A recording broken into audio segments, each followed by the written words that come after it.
El corazón del Evangelio. Así que somos embajadores en nombre de Cristo, y como Dios os exhorta por medio nuestro, rogamos en nombre de Cristo, reconciliaos con Dios. Al que no conoció pecado, por nosotros Dios le hizo pecado. 2 Corintios 5, 20, 21. La redención es el corazón del Evangelio, y la esencia de la redención es el sacrificio sustitutivo de Cristo. Los que predican esta verdad, predican el Evangelio, aun si se equivocaran en alguna otra cosa, pero los que no predican la expiación, sin que importe lo que digan, no han podido captar el alma y la sustancia del mensaje divino. En estos días me siento impulsado a ir una y otra vez a las elementales verdades del Evangelio. En tiempos de paz nos sentimos libres de incursionar en los interesantes espacios de la verdad que yacen en la lejanía, pero ahora debemos permanecer en casa y vigilar las creencias fundamentales de la Iglesia, defendiendo los principios básicos de la fe. En esta época se han levantado hombres en la propia Iglesia que hablan de cosas perversas. Hay muchos que nos inquietan con sus filosofías y sus nuevas interpretaciones, con las que ellos mismos niegan las doctrinas que dicen enseñar y atacan la fe que ellos han prometido guardar. Es bueno que algunos de nosotros, que sabemos lo que creemos y no tenemos significados secretos para nuestras palabras, afirmemos nuestro pie y nos mantengamos firmes, defendiendo la palabra de vida y declarando llanamente las verdades fundamentales del Evangelio de Jesucristo. Permítanme que les ofrezca una parábola. En los días del emperador Nerón hubo una gran escasez de comida en la ciudad de Roma, a pesar de que había abundancia de grano que se compraba en Alejandría. Cierto hombre propietario de una embarcación fue hasta la costa y allí observó a mucha gente hambrienta que miraba fijamente hacia el mar en espera de las embarcaciones que debían llegar de Egipto con el trigo.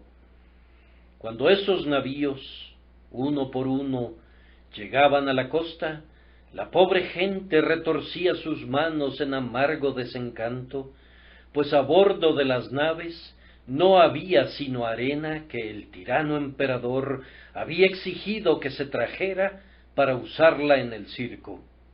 Se trataba de una infame crueldad, pues mientras los hombres morían de hambre, Nerón había ordenado que los barcos mercantes fueran y vinieran, y no trajeran sino arena para los espectáculos de los gladiadores, cuando era el trigo lo que tan grandemente se necesitaba. Entonces, un mercader cuyo navío estaba anclado junto al muelle, le dijo a su capitán: «Ten mucho cuidado de que al regresar de Alejandría no traigas nada que no sea trigo, y si antes has traído una carga o dos de arena, ahora no traigas ni siquiera lo que puede colocarse sobre una moneda pequeña. Insisto, no traigas nada más que trigo, pues esta gente se está muriendo, y es ahora que debemos tener a nuestros navíos dedicados a este único negocio de traer alimento para ellos». Ay, últimamente he visto a ciertos poderosos galeones cargados con la simple arena de filosofía y especulaciones, y me he dicho: no, yo no llevaré nada en mi barco que no sea la verdad revelada por Dios, el pan de vida tan grandemente necesitado por la gente. Que Dios nos conceda este día que nuestro barco no lleve a bordo nada que solamente gratifique la curiosidad o le dé gusto al paladar, sino que llevemos verdades necesarias para la salvación de las almas. Me gustaría que cada uno de ustedes dijera: bien, es simplemente la vieja historia de Jesús y su amor y nada más. No tengo deseo de ser famoso por ninguna otra cosa que no sea la predicación del viejo Evangelio. Abundan los que pueden tocar para ustedes esa nueva música. Yo no quiero ninguna música en ningún momento, sino aquella que se escucha en el cielo. Al que nos ama y nos libró de nuestros pecados con su sangre, a Él sea la gloria y el dominio para siempre jamás.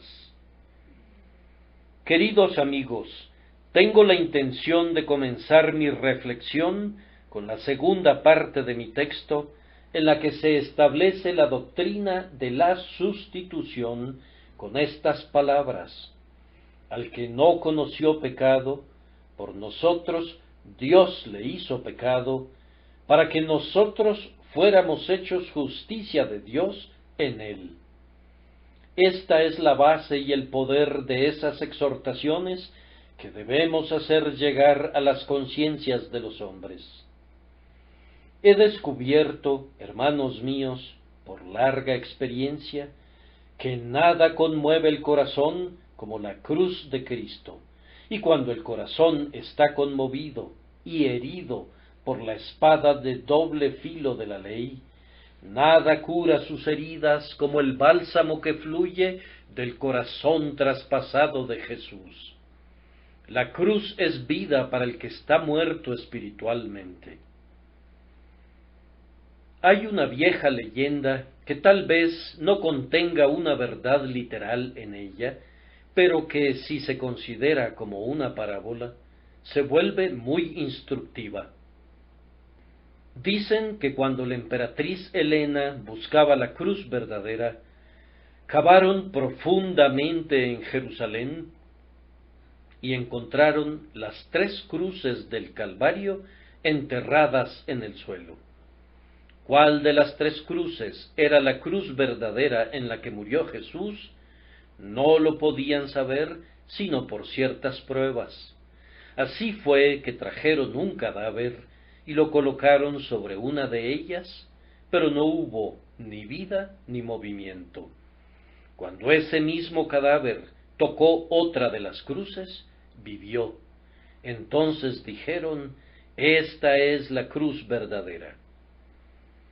Cuando vemos hombres revividos, convertidos y santificados por la doctrina del sacrificio sustitutivo, podemos llegar justamente a la conclusión de que es la verdadera doctrina de la expiación.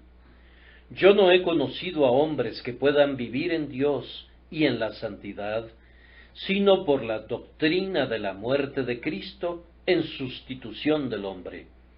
Corazones de piedra que nunca antes palpitaron con vida, han sido vueltos carne a través del Espíritu Santo que les hace conocer esta verdad. Una ternura sagrada ha visitado a los obstinados cuando han oído de Jesús crucificado por ellos. A aquellos que han estado a la oscura puerta del infierno, cubiertos por la capa que tiene los 7 matices de la muerte, aún a ellos les ha brillado una gran luz. El relato del gran amante de las almas de los hombres, que se entregó para su salvación, está todavía en la mano del Espíritu Santo, la más grande de las fuerzas en el ámbito de la mente. Así, pues, voy a explicar primero, ahora, la gran doctrina, y después, si Dios me ayuda, llegaremos al gran argumento que está contenido en el versículo 20, así que somos embajadores en nombre de Cristo, y como Dios os exhorta por medio nuestro, rogamos en nombre de Cristo, reconciliaos con Dios. Primero, con toda la brevedad posible, hablaré acerca de la gran doctrina.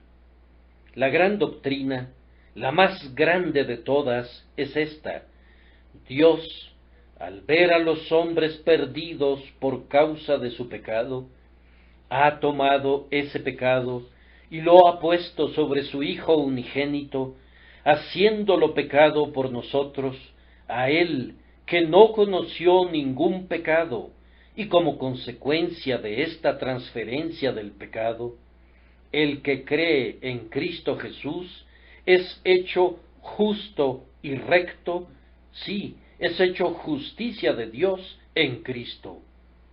Cristo fue hecho pecado para que los pecadores fueran hechos justicia. Esa es la doctrina de la sustitución de nuestro Señor Jesucristo a favor de los hombres culpables. Ahora consideremos quién fue hecho pecado por nosotros. La descripción de nuestro gran fiador que damos aquí es sobre un solo punto y es más que suficiente para nosotros en nuestra presente meditación. Nuestro sustituto era sin mancha, inocente y puro. Al que no conoció pecado, por nosotros Dios le hizo pecado. Cristo Jesús, el Hijo de Dios, se encarnó y fue hecho carne y habitó aquí entre los hombres. Pero aunque fue hecho en apariencia de carne pecadora, Él no conoció ningún pecado. Aunque el pecado le fue impuesto, no fue encontrado culpable. Él no podía ser un pecador. Él no tenía un conocimiento personal del pecado. A través de su vida entera nunca cometió una ofensa contra la gran ley de verdad y justicia. La ley estaba en su corazón, era su naturaleza ser santo. Él podía decirle a todo el mundo: ¿quién de vosotros me halla culpable de pecado? Aún el titubeante juez preguntó: pues, ¿qué mal ha hecho? Cuando toda Jerusalén fue presionada y sobornada para testificar en contra de él, no se pudo hallar ningún testigo. Fue necesario cambiar sus comentarios y torcer sus palabras antes de que sus encarnizados enemigos pudieran levantar un cargo en su contra. Su vida lo puso en contacto con ambas tablas de la ley, pero él no transgredió ni un solo mandamiento. Así como los judíos examinaban el cordero pascual antes de que lo sacrificaran, así los escribas y fariseos y los doctores de la ley y gobernantes y príncipes examinaron al Señor Jesús sin hallar ofensa en él, pues él era el Cordero de Dios sin mancha y sin contaminación. Así como no hubo pecado por comisión, no hubo tampoco en nuestro Señor ninguna falta por omisión. Probablemente, queridos hermanos, nosotros que somos creyentes, hemos sido capacitados por la gracia divina para escapar de la mayor parte de los pecados de comisión, pero yo, por mi parte, tengo que lamentarme diariamente por los pecados de omisión. Si tenemos gracias espirituales, no alcanzan el punto requerido de nosotros. Si hacemos lo que es justo en sí mismo, sin embargo, usualmente echamos a perder nuestro trabajo, ya sea en el motivo o en la manera de hacerlo, o por la complacencia con la que lo vemos cuando ya está hecho. Quedamos cortos de la gloria de Dios en alguna forma u otra. Olvidamos lo que debemos hacer, o, haciéndolo, somos culpables de tibieza, de seguridad en nosotros mismos, de incredulidad o de algún otro terrible error. No fue así con nuestro divino Redentor. No puedes decir que hubiera algún rasgo deficiente en su belleza perfecta. Él era completo en su corazón, en sus propósitos, en su pensamiento, en su palabra, en sus hechos, en su espíritu. No podrías agregar nada a la vida de Cristo sin que fuera manifiestamente superfluo. Enfáticamente hablando, era un hombre completo, como decimos en estos días. Su vida es un círculo perfecto, un compendio total de virtud. Ninguna perla se ha caído de la cadena de plata de su carácter. Ninguna virtud ha ensombrecido ni disminuido al resto. Todas las perfecciones se combinan en perfecta armonía para formar en él una perfección sin par. Nuestro Señor tampoco cometió ningún pecado de pensamiento. Su mente nunca generó un deseo malvado. No hubo nunca en el corazón de nuestro bendito Señor una atracción hacia ningún placer malo, ni ningún deseo de escapar de alguno de los sufrimientos o de la vergüenza que estarían involucrados en su misión. Cuando dijo: Padre mío, de ser posible, pase de mí esta copa, él nunca buscó evitar la poción amarga a costa del trabajo perfecto de su vida. La expresión de ser significaba si es consistente con la completa obediencia al Padre y la realización del propósito divino. Observemos la debilidad de su naturaleza horrorizada y la santidad de su naturaleza que resuelve y conquista cuando agrega: pero no sea como yo quiero, sino como tú. Él tomó sobre sí el parecido de la carne pecadora, pero aunque esa carne a menudo le ocasionaba cansancio en su cuerpo, nunca produjo en él la debilidad del pecado. Él tomó sobre sí nuestras enfermedades, pero nunca exhibió una enfermedad que tuviera un mínimo de culpa censurable ligada a ella. Nunca salió una mala mirada de aquellos benditos ojos. Sus labios nunca dejaron caer una palabra irreflexiva, nunca fueron sus pies hacia camino malo, ni esas manos se movieron hacia un hecho pecaminoso, porque su corazón estaba lleno de santidad y amor. Tanto por dentro como por fuera, nuestro Señor fue intachable. Sus deseos fueron tan perfectos como sus acciones. Escudriñado por los ojos de la omnisciencia, ni una sombra de falta se pudo encontrar en él. Sí, no había tendencias en nuestro sustituto hacia el mal en ninguna forma. En nosotros siempre hay esas tendencias, porque la mancha del pecado original está sobre nosotros. Tenemos que gobernarnos y mantenernos bajo límites severos, pues de otra forma nos precipitaríamos de cabeza a la destrucción. Nuestra naturaleza carnal ansía el mal y necesita ser sostenida de las riendas. Feliz es el hombre que puede dominarse a sí mismo. Pero con respecto a nuestro Señor, su naturaleza era ser puro y recto y amoroso. Todos sus dulces deseos fueron hacia la bondad. Su vida, sin ninguna restricción, era pura santidad. Él era el santo niño Jesús. El príncipe de este mundo no encontró en él combustible para la flama que deseaba encender. No solamente no fluía pecado de él, sino que no había pecado en él, ni inclinación, ni tendencia en esa dirección. Obsérvenlo en secreto y lo encontrarán en oración. Vean dentro de su alma y lo encontrarán ansioso de hacer y sufrir según el deseo de su Padre. ¡Oh, qué bendito carácter el de Cristo! Si tuviera las lenguas de los hombres y de los ángeles, no podría publicar meritoriamente su perfección absoluta.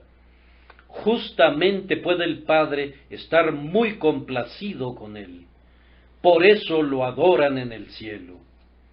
Amados amigos, era absolutamente necesario que quien pudiera ser capaz de sufrir en nuestro lugar estuviera sin mancha. Un pecador que aborrece el castigo por causa de sus propias ofensas, ¿qué puede hacer sino soportar la ira merecida por su propio pecado? Nuestro Señor Jesucristo, como hombre, fue hecho bajo la ley, pero Él no le debía nada a esa ley, porque Él la cumplió perfectamente en todos sus aspectos. Él fue capaz de estar en el sitio y lugar que correspondía a los otros, porque no estaba bajo obligación propia. Él estaba obligado solamente hacia Dios, porque Él se había comprometido voluntariamente para ser fiador y sacrificarse por aquellos que le entregó el Padre. Él no fue culpable de nada. De otra manera, no habría podido ser fiador de hombres culpables. Oh, cómo lo admiro, siendo como él era, sin mancha y 3 veces santo, aun los cielos eran impuros a su vista, y brillando sobremanera más que los ángeles. Sin embargo, condescendió a ser hecho pecado por nosotros. ¿Cómo pudo soportar ser contado entre los transgresores y llevar el pecado de muchos? Tal vez no sea una desgracia para un hombre pecador vivir con pecadores, pero es una pesada tristeza para el demente pura vivir en compañía de infelices, abandonados y licenciosos. Qué abrumadora tristeza debe de haber sido para el puro y perfecto Cristo morar entre los hipócritas, los egoístas y los profanos. Y peor aún fue que él mismo tuviera que cargar con los pecados de esos hombres culpables. Su naturaleza sensitiva y delicada debe de haber evitado hasta la sombra de un pecado, y, sin embargo, lean las palabras y asómbrense. Al que no conoció pecado, por nosotros Dios le hizo pecado. Nuestro perfecto Señor y Maestro cargó con nuestros pecados en su propio cuerpo en la cruz. Él, ante quien el sol mismo palidece y el azul puro del cielo está manchado, fue hecho pecado. No necesito poner esto en finas palabras. El hecho es demasiado grande y no necesita ser engrandecido por el lenguaje humano. Dorar el oro refinado o engalanar al lirio sería absurdo, pero mucho más absurdo sería tratar de revestir con las flores del lenguaje las bellezas incomparables de la cruz. ¿Es suficiente decir en simples rimas? Oh, escuchen el grito penetrante. ¿Cuál puede ser su significado? Dios mío, oh, ¿por qué en tu ira me has desamparado? Oh, fue por nuestros pecados puestos en él por Dios, el que jamás había pecado, por los pecadores fue hecho pecado. Esto me lleva a la segunda parte del texto. ¿Qué fue hecho con él que no conocía pecado? Él fue hecho pecado. Es una maravillosa expresión. Entre más la ponderen, más se maravillarán por su singular fuerza. Sólo el Espíritu Santo podría originar un lenguaje así. Fue sabiduría del Divino Maestro el utilizar expresiones fuertes, porque, de otra manera, el pensamiento no hubiera penetrado en las mentes humanas. Aún hoy, a pesar del énfasis, de la claridad y de la definición del lenguaje usado aquí y en otras partes de la Escritura, se encuentran hombres lo suficientemente atrevidos como para negar que la sustitución se enseñe en la Escritura. Es inútil discutir con estos ingenios tan sutiles. Es claro que el lenguaje no tiene significado para ellos. Leer el capítulo 53 de Isaías y aceptar que está relacionado con el Mesías, para luego negar su sacrificio sustitutivo, es simplemente maldad. Sería vano razonar con tales seres. Están tan ciegos que si fueran transportados hacia el sol, no podrían ver. En la Iglesia y fuera de ella hay una mortal animosidad hacia esta verdad. El pensamiento moderno labora para alejarse de lo que es obviamente el significado del Espíritu Santo. El pecado fue quitado de los culpables para ser colocado sobre el inocente.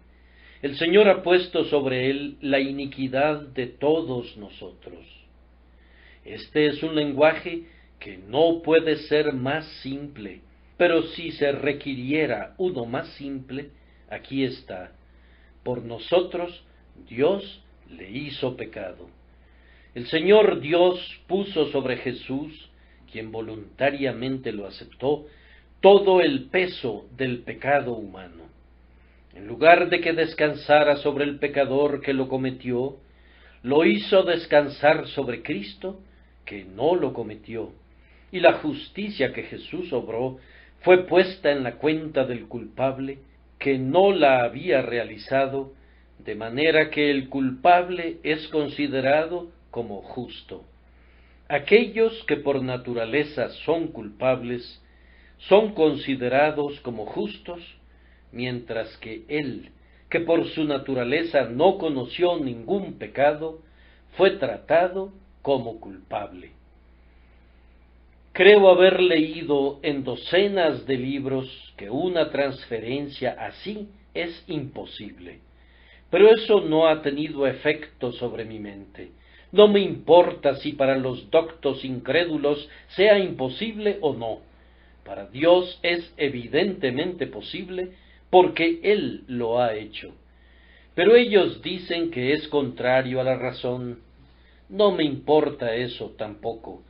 Puede ser contrario a la razón para esos incrédulos, pero no es contrario a la mía.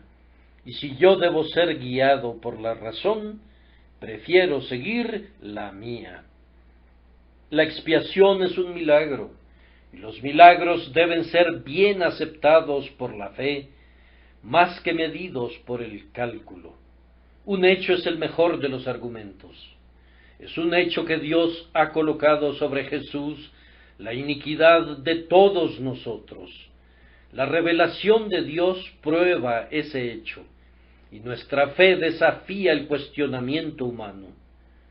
Dios lo dice y yo lo creo, y en esa creencia encuentro vida y consuelo.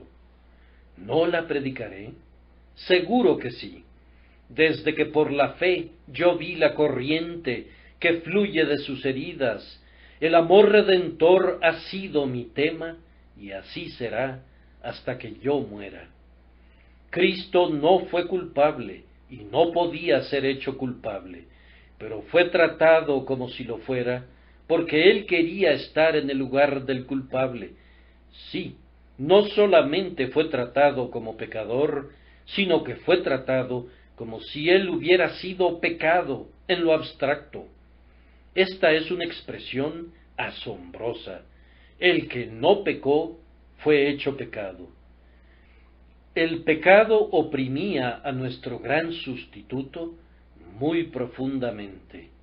Él sintió su peso en el huerto de Getsemaní, de modo que su sudor era como grandes gotas de sangre que caían hasta la tierra. La presión completa de ello cayó sobre él cuando fue clavado en el árbol maldito. Allí, En horas de oscuridad, Él soportó infinitamente más de lo que podríamos decir. Sabemos que Él soportó la condenación de la boca del hombre, de manera que está escrito, Él fue contado entre los transgresores. Sabemos que Él soportó la vergüenza por nosotros. ¿No temblaron sus corazones al leer esto? Entonces ellos escupieron en su rostro. Fue una cruel afrenta realizada sobre su persona bendita. Esto, yo digo, nosotros lo sabemos. Sabemos que Él soportó innumerables penas de cuerpo y alma. Él tuvo sed. Él gritó en la agonía de la deserción. Él sangró. Él murió. Sabemos que Él entregó su alma hasta la muerte y entregó el espíritu. Pero más allá de todo esto, había un inmensurable abismo de sufrimiento. La liturgia griega adecuadamente habla de tus desconocidos sufrimientos. Probablemente para nosotros sean sufrimientos que no podemos conocer. Él era Dios así como hombre, y la divinidad le proporcionó un omnipotente poder a su humanidad, de manera que estaba comprimida dentro de su alma y soportada por ella una cantidad de angustia que no podemos concebir. Ya no diré más. Es sabio poner un velo en lo que es imposible describir. Este texto a la vez oculta y descubre su dolor cuando dice, Dios le hizo pecado. Observen las palabras, perciban su significado si pueden. Los ángeles desean entenderlo. Observen este terrible cristal. Dejen que sus ojos busquen profundamente dentro de este ópalo, dentro de cuya enjollada profundidad hay flamas de fuego. El Señor hizo pecado a quien era perfectamente inocente por nosotros. Eso significa una mayor humillación, oscuridad, agonía y muerte de la que ustedes puedan concebir. Trajo un desgarramiento y casi una destrucción al tierno y gentil espíritu de nuestro Señor. Yo no digo que nuestro sustituto soportara un infierno, eso sería injustificable. Yo no diré que Él soportó el castigo exacto por el pecado o un equivalente de él, pero sí digo que lo que Él soportó le proporcionó a la justicia de Dios una reivindicación de su ley más clara y más efectiva de lo que hubiera sido la condenación de los pecadores por los que Él murió.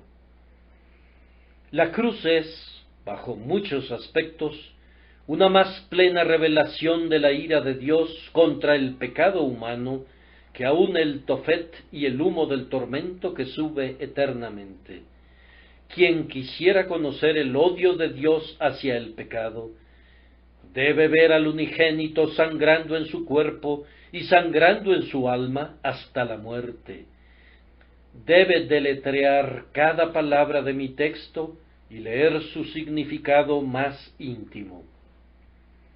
Así, hermanos míos, estoy avergonzado de la pobreza de mi explicación y por consiguiente solamente repetiré el pleno y sublime lenguaje del apóstol: por nosotros Dios le hizo pecado.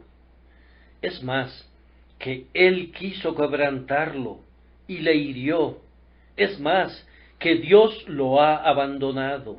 Es más, que el castigo que nos trajo paz fue sobre Él. Es la más sugestiva de todas las descripciones. Por nosotros Dios le hizo pecado. Oh profundidad de terror y sin embargo cumbre de amor. Entonces sigo adelante para observar, en tercer lugar, ¿quién lo hizo? El texto dice, por nosotros Dios le hizo pecado. Dios mismo fue quien designó a su querido Hijo para que fuera hecho pecado por los hombres culpables. Los sabios nos dicen que esta sustitución no puede ser justa. ¿Quién los hizo jueces de lo que es justo y recto? Yo les pregunto si en verdad ellos creen que Jesús sufrió y murió. Si ellos creen que sí, ¿cómo explican el hecho? ¿Dicen que murió como un ejemplo? Entonces yo pregunto, ¿es justo que Dios permita que un ser sin pecado muera como un ejemplo? El hecho de la muerte de nuestro Señor es seguro y tiene que ser tomado en cuenta. La nuestra es la explicación más plena y más verdadera. En la designación del Señor Jesucristo para que fuera hecho pecado por nosotros, hubo, primero que nada, un despliegue de la soberanía divina. Dios hizo aquí lo que nadie sino Él podría haber hecho. No podría ser posible que todos nosotros juntos pudiéramos poner nuestros pecados sobre Cristo, pero fue posible para el gran juez de todos, que no da cuenta de sus actos, que determinara que así debía ser. Él es la fuente de la rectitud, y el ejercicio de su divina prerrogativa es siempre justicia incuestionable. Que el Señor Jesús, quien se ofreció como un fiador y sustituto voluntario, fuera aceptado como fiador y sustituto para el hombre culpable, se debió al poder del gran juez supremo. En su divina soberanía lo aceptó a él, y ante esa soberanía nos inclinamos. Si alguien lo cuestionara, nuestra única respuesta sería: antes que nada, oh hombre, ¿quién eres tú para que contradigas a Dios? La muerte de nuestro Señor también mostró la justicia divina. Le pareció bien a Él, como juez de todos, que el pecado no fuera perdonado sin el cobro del castigo que había tan justamente anticipado, o cualquier otra manifestación de justicia tal que pudiera reivindicar a la ley. Dicen que este no es el Dios de amor. Yo respondo, Él es el Dios de amor, primordialmente lo es. Si tuvieran en el estrado a un juez cuya naturaleza fuera pura bondad, le correspondería como juez ejecutar la justicia, pues de otra forma su bondad sería ridícula. Es más, su bondad para el criminal sería falta de bondad hacia toda la sociedad. No importa lo que pueda hacer personalmente el juez, él está oficialmente obligado a hacer justicia. Y el juez de toda la tierra no ha de hacer lo que es justo. Hablan de la paternidad de Dios. Elaboren lo que quieran sobre ese tema, aun hasta hacer de él una herejía. Pero, sin embargo, Dios es el gran gobernador moral del universo, y a Él le corresponde tratar el pecado de manera que se vea como un mal y una cosa amarga. Dios no puede disimular la maldad. Bendigo su santo nombre y lo adoro, porque no es injusto para ser caritativo, y no perdona al culpable para mostrar su bondad. Cada transgresión y desobediencia tienen su castigo merecido, pero a través del sacrificio de Cristo, Él es capaz justamente de perdonar. Bendigo su santo nombre, porque para reivindicar su justicia determinó que, aunque un perdón gratuito fuera proporcionado a los creyentes, tenía que estar fundado sobre una expiación que cumpliera todos los requisitos de la ley. Admiren también en el sacrificio sustitutivo la inmensa gracia de Dios.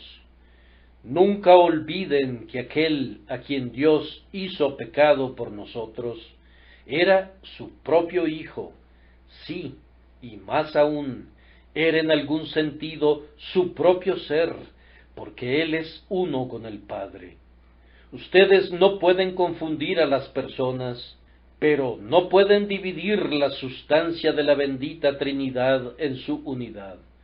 No pueden de tal manera dividir al Hijo de Dios de su Padre, como para olvidar que Dios estaba en él, reconciliando al mundo consigo mismo. Es el otro ser del Padre quien en forma humana en la cruz sangra y muere. Luz de luz, Dios verdadero de Dios verdadero, fue esta luz la que se eclipsó, esa divinidad, la que pudo comprar a la Iglesia con su propia sangre. Aquí hay amor infinito. Me dicen ustedes que Dios podría haber perdonado sin expiación. Yo respondo, un amor finito y falible podría haberlo hecho así, y de esa manera se habría herido a sí mismo al matar a la justicia. Pero el amor que requirió y proporcionó la expiación es ciertamente infinito. Dios mismo otorgó la expiación al darse libre y completamente a sí mismo en la persona de su Hijo para sufrir en consecuencia el pecado humano. Lo que quiero que vean es esto. Si alguna vez la mente de ustedes se perturbara acerca de lo correcto o apropiado de un sacrificio sustitutivo, pueden ustedes de inmediato resolver el problema si recuerdan que Dios mismo, al que no conoció pecado, por nosotros le hizo pecado. Si Dios lo hizo, está bien hecho. A mí no me preocupa defender un acto de Dios. Dejemos que el hombre que se atreva a acusar a su hacedor piense bien lo que hace. Si Dios mismo proporcionó el sacrificio, estén seguros de que Él lo aceptó. No puede hacerse ningún cuestionamiento acerca de ello, dado que Jehová lo hizo para castigar nuestras iniquidades en Él. Quien hizo que Cristo fuera hecho pecado por nosotros, sabía lo que hacía, y no nos corresponde a nosotros decir, ¿es esto correcto o no? El Dios 3 veces santo ha hecho esto, y debe ser correcto. Lo que satisface a Dios puede perfectamente satisfacernos a nosotros. Si Dios se complace con el sacrificio de Cristo, ¿no debemos nosotros estar más que complacidos? ¿No debemos sentirnos deleitados, encantados, en el paraíso por haber sido salvados por un sacrificio tal que Dios mismo designa, proporciona y acepta? Por nosotros le hizo pecado. El último punto es, ¿qué nos ocurre a nosotros a consecuencia de eso? Para que nosotros fuéramos hechos justicia de Dios en Él. Oh, este es un texto de peso. Ningún hombre lo puede agotar. No ha habido ningún teólogo, aun en los mejores tiempos de la teología, que pudiera haber llegado al fondo de esta afirmación. Cada hombre que cree en Jesús es hecho justo delante de Dios debido a que Cristo ha cargado con su pecado. Somos justos por la fe en Cristo Jesús, justificados por la fe. Más que esto, no sólo se nos da el carácter de justos, sino que somos convertidos en la sustancia llamada justicia. No puedo explicar esto, pero no es un asunto pequeño. No significa una cosa poco considerable cuando se nos dice hechos justicia. Es más, no sólo somos hechos justicia, sino que somos hechos justicia de Dios. Aquí hay un gran misterio.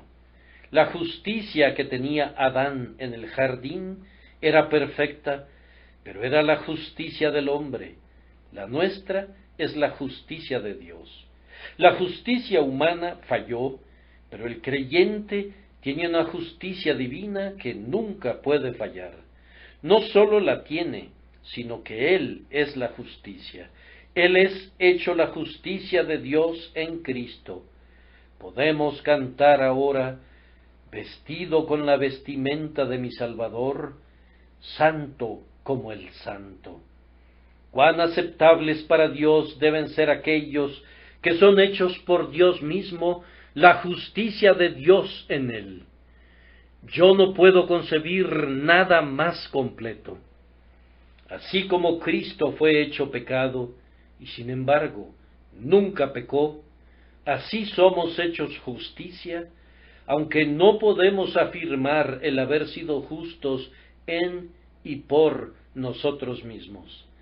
Pecadores como somos, y forzados a confesarlo con dolor, aun así el Señor nos cubre tan completamente con la justicia de Cristo, que sólo su justicia se ve, y somos hechos la justicia de Dios en Él.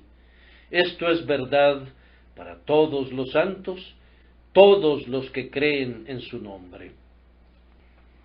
Oh, el esplendor de esta doctrina, amigo mío, ¿la puedes ver? Con todo y lo pecador que seas, manchado, deformado y envilecido, si tú aceptas al gran sustituto que Dios te proporciona en la persona de su querido Hijo, tus pecados te son quitados y la justicia te es dada. Tus pecados fueron puestos sobre Jesús, la víctima propiciatoria, ya no son tuyos, Él los ha quitado. Podría decir que su justicia se atribuye a ti, pero voy más allá y digo con el texto, tú eres hecho la justicia de Dios en Él. Ninguna doctrina puede ser más dulce que esta para aquellos que sienten el peso del pecado y están abrumados por su maldición. Así ahora, recopilando todo, tengo que cerrar con la segunda parte del texto, el cual no es una enseñanza, sino la aplicación de la enseñanza, un gran argumento. Así que somos embajadores en nombre de Cristo, y como Dios os exhorta por medio nuestro, rogamos en nombre de Cristo, reconciliaos con Dios. Oh, que mis labios tuvieran el lenguaje, o que mi corazón pudiera hablar sin ellos. Mi alegato sería con cada alma no convertida, incrédula, que se encuentre en este lugar, y rogaría como si fuera por mi vida. Amigo, estás enemistado con Dios, y Dios está airado contigo, pero está presto para la reconciliación. Él ha hecho un camino por el que puedes convertirte en su amigo, una costosa vía para Él mismo, pero sin costo para ti. Él no puede renunciar a su justicia y de esa manera destruir el honor de su propio carácter. Pero Él renunció a su Hijo, su unigénito y su bien amado, y ese Hijo suyo ha sido hecho pecado por nosotros, aunque Él no conoció pecado. Ve cómo Dios sale a tu encuentro. Observa cuán deseoso, cuán ansioso está de que haya reconciliación entre Él mismo y los hombres culpables. Oh señores, si no son salvos, no es porque Dios no pueda o no quiera salvarlos, es porque ustedes rehúsan aceptar su misericordia en Cristo. Si hay alguna diferencia hoy entre ustedes y Dios, no es por falta de bondad de su parte, es por falta de buena voluntad de ustedes. El peso de la ruina debe estar en las propias puertas de ustedes, la sangre de ustedes en sus vestidos. Ahora observen lo que tenemos que decirles hoy. Estamos ansiosos de que estén en paz con Dios, y por consiguiente actuamos como embajadores de Cristo. No voy a enfatizar en el oficio de embajador como algo honorable o de autoridad, porque no siento que esto tenga peso ante ustedes, pero enfatizaré con todo mi esfuerzo sobre la paz que nosotros les traeríamos a ustedes. Dios me ha reconciliado con Él mismo, y qué no daría porque ustedes también se reconciliaran. Antes no lo conocía, ni me preocupaba por Él. Vivía bastante bien sin Él, y me divertía con tonterías como para olvidarlo. Pero me atrajo para que buscara su rostro, y buscando su rostro lo encontré. Él ha borrado mis pecados y removido mi enemistad. Yo sé que soy su siervo, y que Él es mi amigo, mi Padre, mi todo. Y ahora no puedo dejar de intentar, a mi pobre manera, ser un embajador suyo ante ustedes. No me gusta que alguno de ustedes pueda vivir enemistado con mi Padre que lo hizo, y que ustedes puedan provocarlo sin motivo, prefiriendo el mal al bien. ¿Por qué no estar en paz con quien tanto quiere estar en paz con ustedes? ¿Por qué no amar al Dios de amor y deleitarse en Él que es tan bondadoso con ustedes? Lo que ha hecho Él por mí, también está completamente deseoso de hacerlo por ustedes. Él es un Dios que está listo para el perdón. He predicado su evangelio ya por muchos años, pero nunca me encontré con un pecador que Cristo rehusara limpiar cuando llegaba a él. Nunca supe de un solo caso de un hombre que confiara en Jesús y pidiera su perdón, confesando y abandonando su pecado, que fuera rechazado. Yo digo que nunca conocí a ningún hombre a quien Jesús rechazara, ni nunca lo haré. He hablado con rameras a las que Él ha llevado a la pureza, y con borrachos a quienes Él ha librado de su mal hábito, y con hombres culpables de atroces pecados que han llegado a ser puros y castos por medio de la gracia de nuestro Señor Jesús. Ellos siempre me han contado la misma historia. Busqué al Señor y me escuchó. Me ha lavado con su sangre y estoy más blanco que la nieve. ¿Por qué no pueden ustedes ser salvos igual que ellos? Querido amigo, tal vez tú nunca has pensado en este asunto, y esta mañana no viniste aquí con ninguna idea de pensar en ello. Pero, ¿por qué no podrías comenzar? Viniste solo a escuchar a un predicador muy conocido. Te pido que te olvides del predicador y pienses solamente en ti mismo, en tu Dios y tu Salvador. No está bien que vivas sin un pensamiento para tu Hacedor. Olvidarlo es despreciarlo. No está bien que rechaces la gran expiación. La rechazas si tú no la aceptas de inmediato. No está bien que tú te pongas contra tu Dios y tú permaneces en contra de Él si no te reconcilias con Él. Por eso, humildemente hago el papel de embajador de Cristo y te imploro que creas en Él y vivas. Observen que el texto dice: somos embajadores en nombre de Cristo, y como Dios os exhorta por medio nuestro. Este pensamiento me asombra.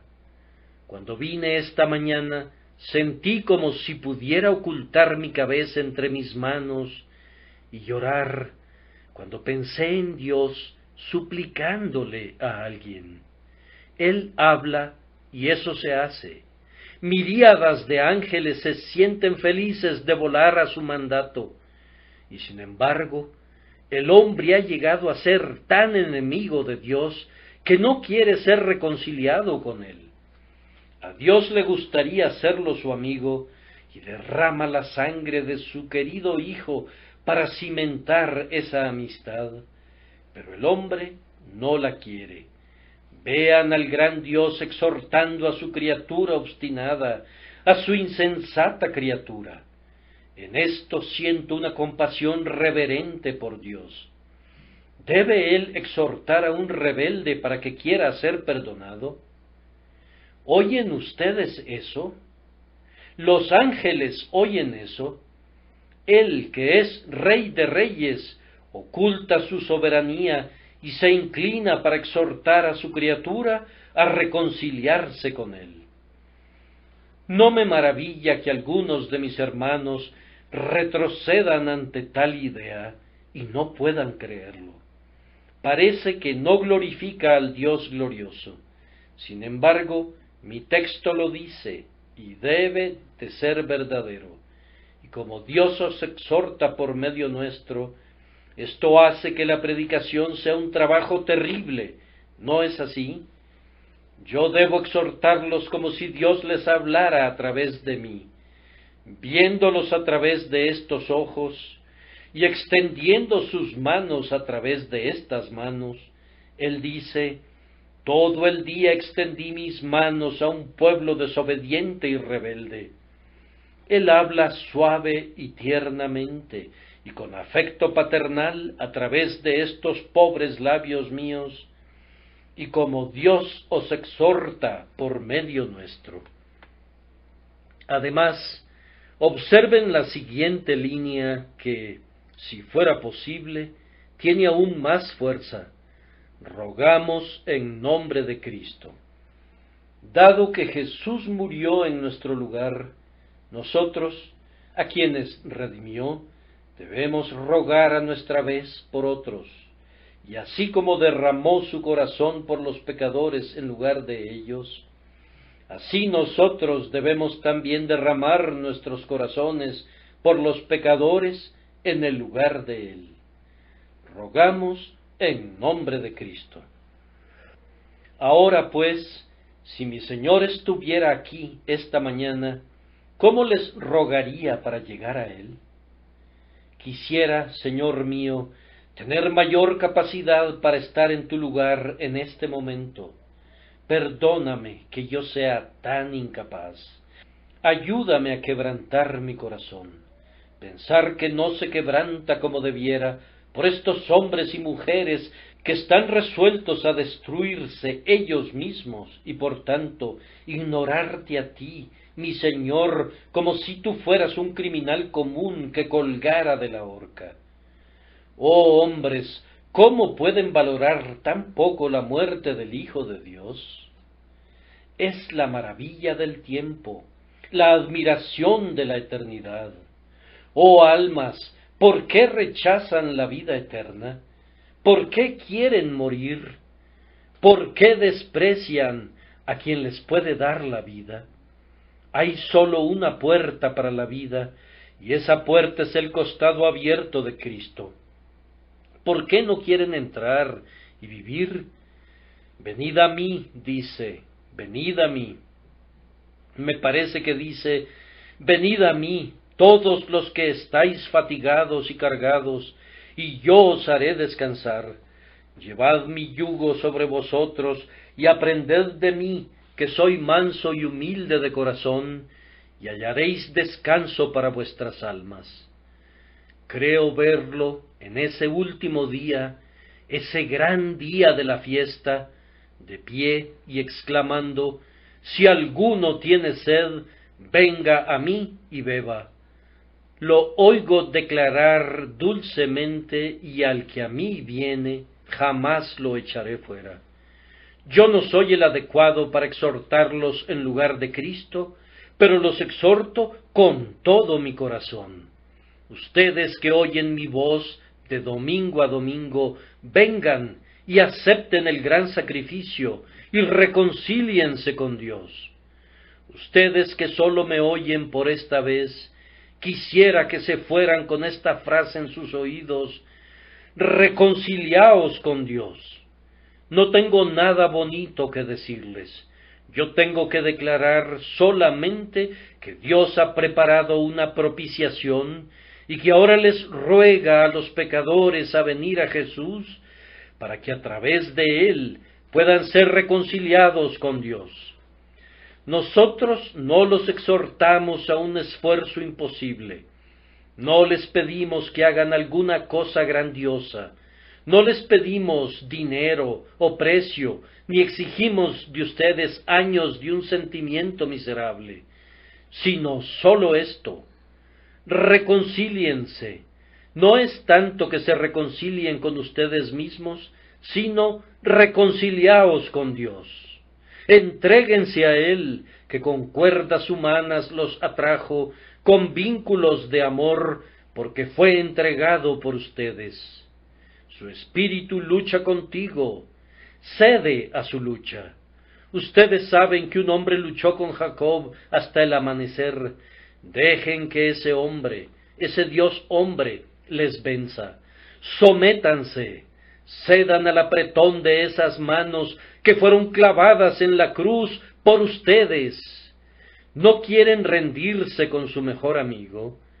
Es el mismo que te abraza ahora y te presenta un corazón que fue traspasado por la lanza por ti. Oh, cede, cede, hombre. ¿No sientes una suavidad que se insinúa sobre ti?